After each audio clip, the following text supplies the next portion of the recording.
ক্যাফেইনের মাত্রা অনেক উচ্চ। সিল আমরা পাম আরে ঘুরে ঘুরে লাগানো আমি জানি। কারণ আমাদের তো এখানে এসে দিয়ে যাচ্ছে স্যার, আমরা তো চিনি না।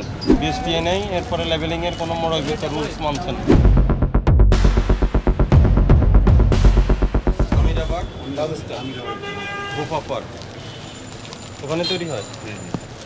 এটা উৎপাদন মেয়াদ কই, এটার দাম কত? কেক কোথা থেকে আনেন এগুলো বার্থডে কেক?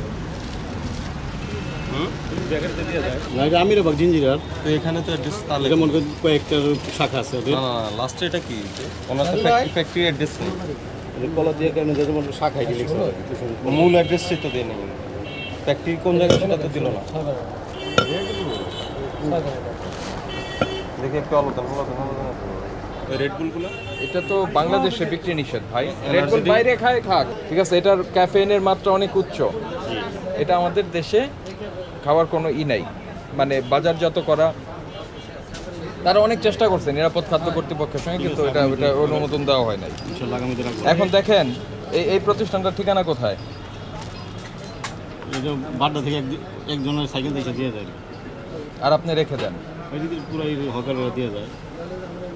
দেখেন আমরা এখন জানতে চাচ্ছি এই ফ্যাক্টরিটায় যেতে চাচ্ছি, আপনি আমাদের কি তথ্য দিতে পারবেন? কারণ আমাদের তো এখানে এসে দিয়ে যাচ্ছে স্যার, আমরা তো চিনি না। তাহলে চিনি তো অবশ্যই কেন রাখবেন?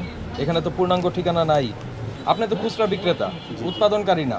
তো এমন কোনো প্রোডাক্ট রাখা যাবে না যেটা বিক্রেতার বা উৎপাদনকারীর সঠিক কোনো ঠিকানা নাই। কথা বুঝতে পেরেছেন? ঠিক আছে স্যার, চেষ্টা করব।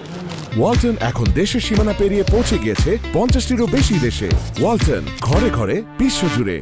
এখানে ওনাদের চানাচুর আছে, আরো বেশ কিছু চানাচুর নাই স্যার, এটা বাবুলের। না বাবুলা মোড়লও দেখেছি, ঠিক আছে। ওটা কোথায় এখান থেকে 1 কিলো দূরে।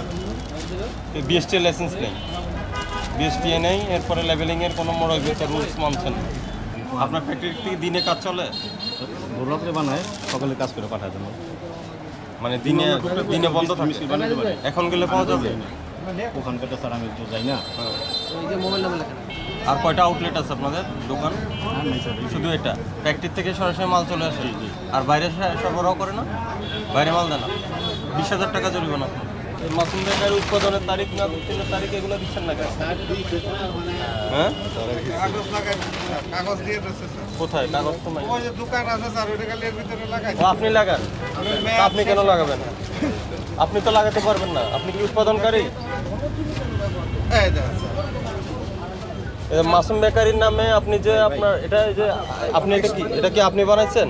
কোনটা? ওই যে স্টিকারগুলো? না, এটা আমরা তো কে দিয়েছে আপনাকে? বেকারি থেকে দিছি। উৎপাদন মেয়াদ আপনি সিলমারি লাগাই দেন। না না, ওরে লাগে। সিল আমরা পাম আরে ঘুরে ঘুরে লাগানো আমি জানি। ওই বাচ্চাদের দুধ এগুলোর মেয়াদ আছে? ইনশাআল্লাহ চেক করেন।